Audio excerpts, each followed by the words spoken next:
bonjour. Bonjour à tous. Nous avons la chance et le privilège de recevoir aujourd'hui un très grand maître tibétain, Choktrul Rinpoché. La chance et le privilège également car ses visites en France sont rares et exceptionnelles. Rinpoché est né en 1982, il a donc à peine 20 ans. Aussi pour comprendre pourquoi c'est une personnalité aussi remarquable, estimée et respectée, à la fois par le peuple et par les maîtres tibétains, toutes lignées confondues.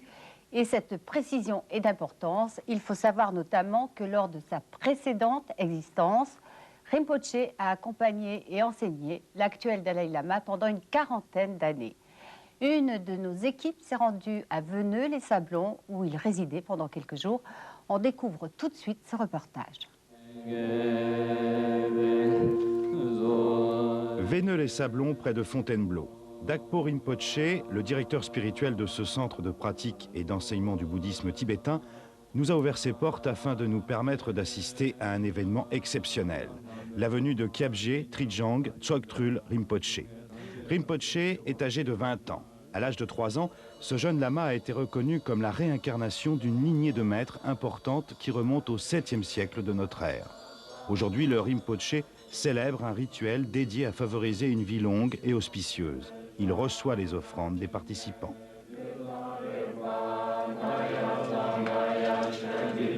En tant que ce qu'il incarne, il n'a plus besoin d'étudier puisqu'il a déjà acquis toute la connaissance et toute la sagesse que l'on peut concevoir. Mais comme il vient pour accomplir le bien des êtres, il a également le devoir de l'exemple. Et en général, un lama étudie depuis sa naissance jusqu'à sa mort, non pas parce que lui-même en aurait besoin, mais parce qu'il veut être un exemple vivant pour les autres de ce qu'eux auraient intérêt à faire. Lors de sa précédente existence, il fut l'un des plus grands maîtres tibétains contemporains, tuteur de l'actuel Dalai Lama, Kyabje Trijang Dorje-Jang, est décédé en 1981. Bien que tuteur, le Kyabje Dorje-Jang continuait à avoir des activités pour les autres êtres et effectivement, il avait toujours énormément de disciples, pas uniquement des religieux, beaucoup de laïcs, de toutes les écoles, pas uniquement de l'école Gelugpa à laquelle lui-même appartient. Et il pouvait même y avoir des non-bouddhistes pour avoir des conseils spirituels, pour simplement recevoir un petit peu de l'apport bénéfique d'un tel personnage. On n'a pas forcément besoin d'être dans la même lignée que lui. Le prédécesseur de Rinpoché était aussi un grand écrivain et poète. Il a laissé plus de 6000 textes, des traités philosophiques et des louanges poétiques dédiées à la gloire des différents Bouddhas. Il est aussi l'auteur de l'hymne national tibétain. Ses qualités étaient innombrables. Il suffisait d'arriver dans un périmètre assez proche pour tout de suite sentir comme ces ondes de bonté et de sagesse également qui émanaient de lui. Et c'est sans doute là l'un des facteurs marquants qui ont attiré beaucoup de personnes auprès de lui. Donc il était effectivement connu comme un très grand lettré. C'est bien pour cela qu'il avait été choisi alors qu'il avait une quarantaine d'années pour collaborer à l'éducation du jeune 14e Dalai Lama. C'est la deuxième fois que la congrégation bouddhiste Gandenling a le privilège de recevoir Kyabje Trijang Choktrul Rinpoché. Dans cette communauté autonome, les différentes disciplines philosophiques et spirituelles y sont transmises à toute personne désirant suivre l'enseignement du bouddhisme. Choktrul Rinpoché, bonjour. Grâce à ce reportage, les téléspectateurs ont pu découvrir en partie votre personnalité.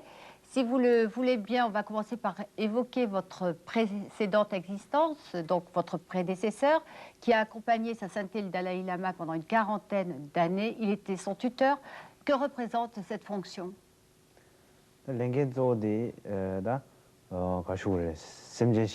En tant que tuteur, il s'agit d'une part d'accomplir le bien de tous les êtres en général, bien entendu, mais aussi de structurer la formation du jeune Dalai Lama. Votre prédécesseur était tuteur, ce qui suppose qu'il avait des qualités exceptionnelles pour pouvoir mener à bien sa fonction. Comment est-on préparé à devenir le tuteur de Sa Sainteté ?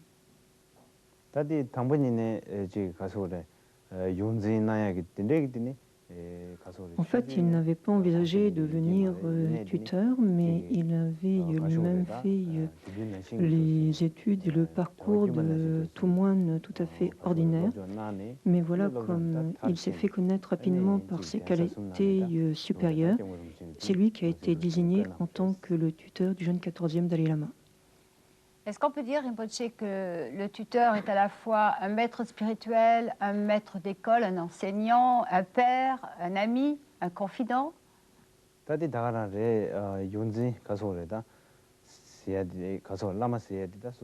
tuteur est évidemment avant tout un maître spirituel, mais comme il va être aussi le lieu même dans lequel toute la confiance sera placée, cela veut dire qu'il va aussi ensuite assumer le rôle de père, de mère et d'ami et de confident.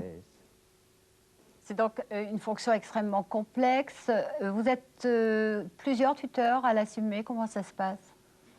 Dans le cas de Dalai Lama, il y a 2 tuteurs qui sont nommés, d'après ce que j'ai entendu dire. Mais bien sûr, il pourrait y avoir encore d'autres maîtres spirituels avec lesquels un lien serait établi, mais il n'y aurait pas la même fonction alors.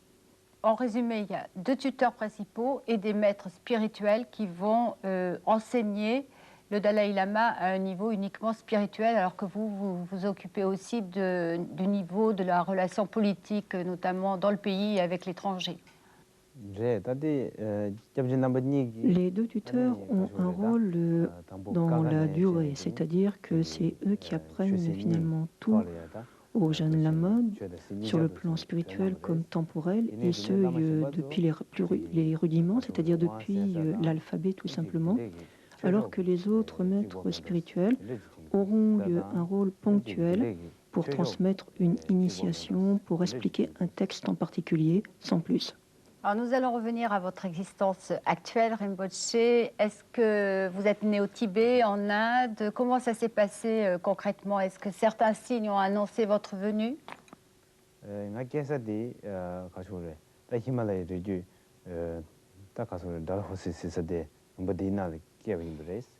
Je suis né dans l'Himalaya, à Dalhousie, et on m'a raconté qu'au moment de ma naissance, il y a eu un certain nombre de signes qui sont apparus, par exemple des arcs-en-ciel dans le ciel plusieurs fois. Et non loin de ma maison natale, il y avait des pêchers. Et il paraît que cette année-là, les fleurs ont été beaucoup plus abondantes et également beaucoup plus grandes que d'ordinaire. Et ensuite, il paraît également que ça a donné beaucoup de fruits, beaucoup plus savoureux, beaucoup plus gros que les autres années. Également, mes parents, dit-on, avaient eu beaucoup de rêves assez étonnants. Alors, il faut préciser que tous ces signes sont extrêmement auspicieux pour les bouddhistes tibétains. Vous êtes donc né en Inde, de parents tibétains. Vous vivez depuis 5 ans en Europe environ. Est-ce que vous vous sentez plutôt comme un exilé sans racines ou plutôt comme un citoyen du monde?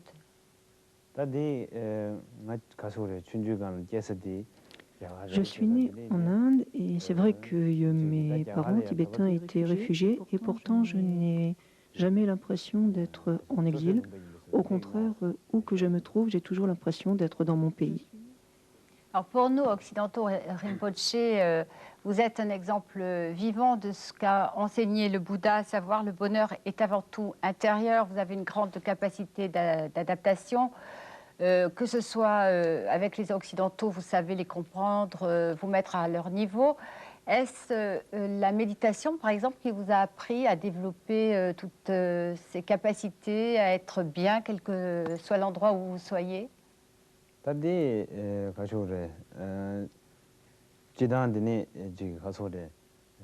Je suis loin de réussir à mettre en application tout ce que m'ont enseigné mes maître spirituel, mais je fais quand même de mon mieux, je fais des efforts en ce sens et surtout j'essaie de réfléchir à la loi de causalité, au lien entre les causes et les résultats et ça m'aide énormément. Alors, vous êtes un jeune Rinpoche, vous vivez en Europe depuis plus de 5 ans, vous connaissez bien les Occidentaux. Selon vous, faut-il leur enseigner certaines doctrines du bouddhisme très précisément, et notamment aux jeunes, puisque ce sont les jeunes qui sont quand même l'avenir de notre planète? Les jeunes occidentaux ont déjà la chance d'avoir accès à la connaissance, à la culture. Et ce que le bouddhisme pourrait peut-être leur apporter, à mon avis, ce seraient des moyens complémentaires pour développer les qualités intérieures de bonté, pour arriver à un meilleur contrôle de soi-même. Également, au travers des textes bouddhistes, peut-être que si les jeunes arrivaient à comprendre que les intoxicants, l'alcool ou les drogues ne présentent aucun intérêt et qu'il vaut beaucoup mieux rester maître de soi-même et assumer son propre destin, ça serait très important, je crois. Alors, les Occidentaux sont souvent dominés par beaucoup d'émotions, par le désir, par des peurs. Est-ce que, selon vous, il y a quand même des éléments à leur enseigner en priorité, justement pour qu'ils comprennent bien le bouddhisme, puisque, on le sait, traditionnellement, les Asiatiques ont une certaine maîtrise d'eux-mêmes. En tous les cas, apparemment, ils ont plus de maîtrise des émotions. Le terrain n'est pas du tout le même.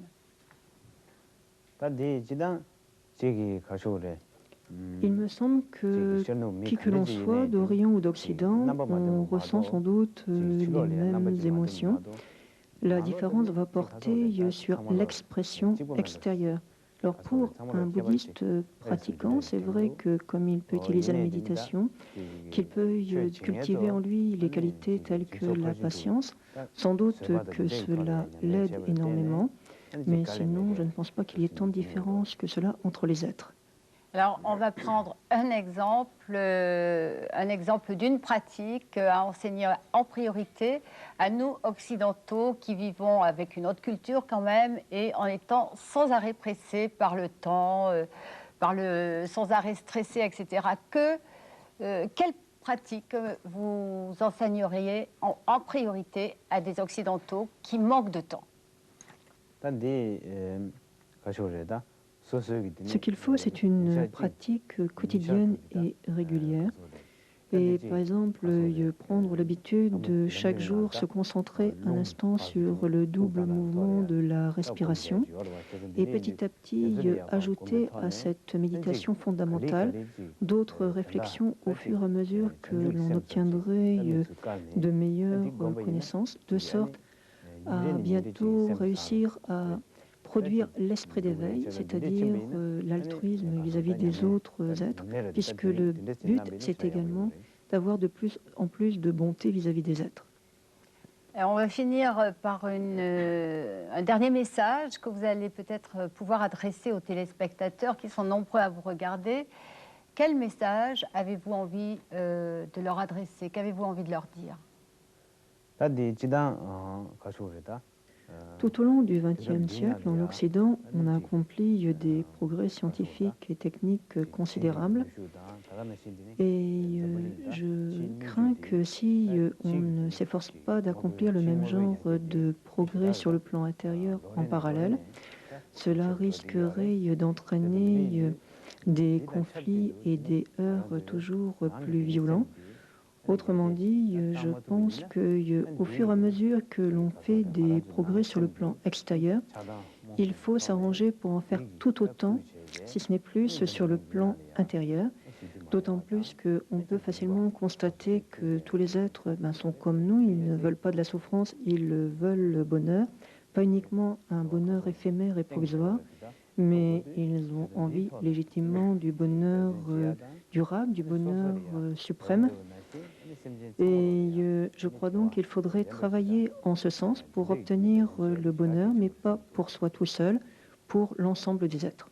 Rinpoche, merci. Quelques livres avant de vous quitter. Bouddha l'éveillé est édité par les éditions de l'Acropole. Les éditions Kunchab présentent quant à elles ce livre, Le Lotus et la Rose. Il concerne le bouddhisme et les relations avec l'Occident. Connaître l'esprit est publié par les éditions Vajra Yogini. Ce livre a été écrit par le tuteur de notre invité, Choktul Rinpoche.